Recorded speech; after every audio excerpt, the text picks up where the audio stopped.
Oh, hello. Hello, and welcome once again to The BBC.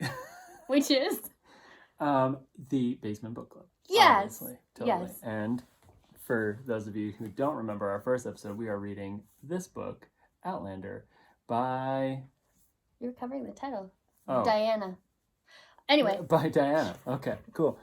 And the key catchphrase, Oh no. what happens in the 18th century stays in the 18th century. It's not what I thought you were going to say. Okay. Okay. So today... Spoiler alert. Oh, only spoilers. Today we are going over chapters 2 through 9. Wow. I feel like not a lot happened, but I have a lot to say about what did happen. Yeah, it's probably herb and spoiled meat filled, correct? Oh, I wasn't even going to go into that, but you do you. Oh, I mean, well, we start I out... don't know your thoughts yet. Oh, so yeah. She goes for a pleasant walk. When does the beginning take place? It's after the 40s, Second right? World Yeah. War. Late Second 40s. World War, yes. So she goes to this rock, like a Stonehenge type vibe that she was shown the previous day by a local townsperson. Old man, yeah. Old man. And let's skip ahead. This part's so boring. I mean, but it's important. Claire and Frank are so boring together. Yeah, they're boring. Even their romp in the grass, I was like, is it over? Okay. Mm-hmm. Sorry. Okay, yeah, she finds a Stonehenge. Yeah, she goes there the next day, and then all of a sudden, boom! Oh, well, wait. Before that, a couple things I was excited about. Okay, go on. Do you know what they are? Nope. Okay. The herring? No. Oh.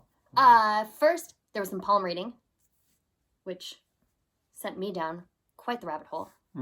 Yeah. Yeah. I learned a lot about myself. That's why you grabbed my hand like that and we're checking. Yeah. Okay, cool. Yeah.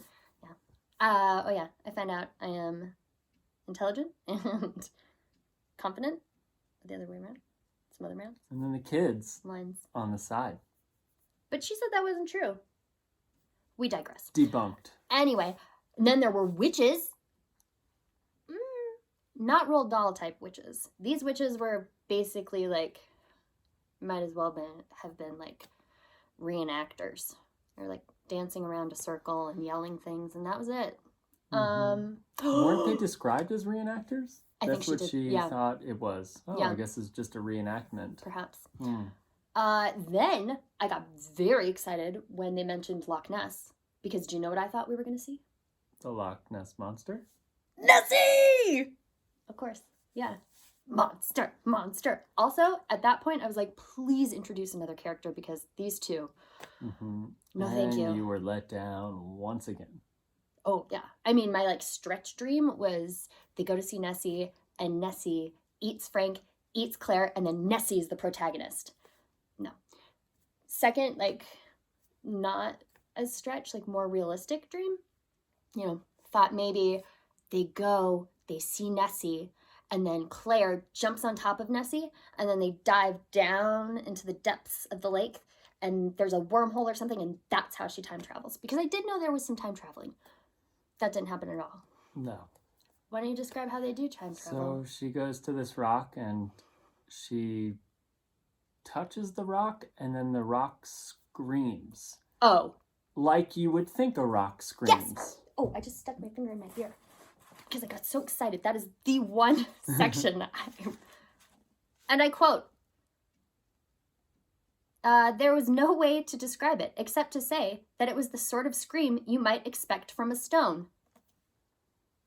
Yeah. I mean, I just think of stones as being mopey. If I were just describe the type of scream I think a stone would have, it'd just be like, yeah. I mean, we all saw the Never-Ending Story. The rock biter! Wait, was he a lugubrious fellow? I don't really remember. No, the whole film was. I think he was very, like you were saying, kind of mopey, talking. He was lugubrious. Sad. Yeah, I gotcha. So anyway, time travels. Well, how do you think they scream? You do a No, stone screaming. I don't know what. But what did you think I when you would read think that? a lower mumble, you know, and then boom, she's. Then this is where I guess it sort of sets off. She's transported back in time and then found by the battalion of English Captain Redcoats. Rapey. Yeah. Captain Rapey Randall. Ah, there we go. Yeah. And then is saved by a group of lecherous Scotsmen. Yes, which includes the young Jamie something. Yeah. Last name to be determined, I guess. And Claire's medical training comes in handy. I like that a bit. Yeah. I wanted more battle, but maybe that's to come. Yeah, we do have a few pages left. We have so many pages left. Okay, go on. So, there's a quick skirmish, and the bayonet, right? Yeah, bayonet to the shoulder, not friendly. Claire has to the joints out of the socket, so she resets the shoulder joint. Isn't that before were you talking about the first skirmish that she falls into? Oh no, that's the second skirmish, right? Then they're on their way to the main stronghold of the Mackenzie Castle. Yes, and wait.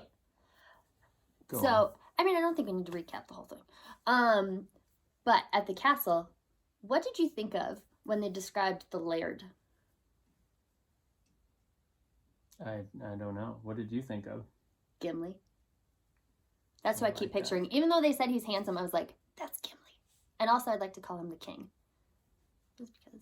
And I want to call his brother McDukes. McDukes, yeah, I like McDukes, yeah. All right, so we get to the castle with McDukes and his brother, the king. Mm-hmm. Yeah. I'm going to call him the king. And I like how they even call him the king.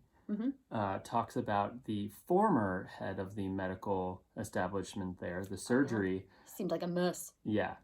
And as Claire quickly sees in the former surgery person's, former medical person's ledger book, the type of treatments he was doing were gross. Quite poop-filled, experimental, not that great. Gross. Yeah. And mouse ear filled.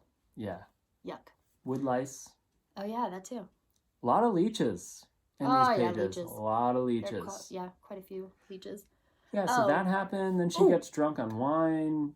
Gathering. And, the bard. Do you think this is foreshadowing that she's going to be hopping back and forth between time?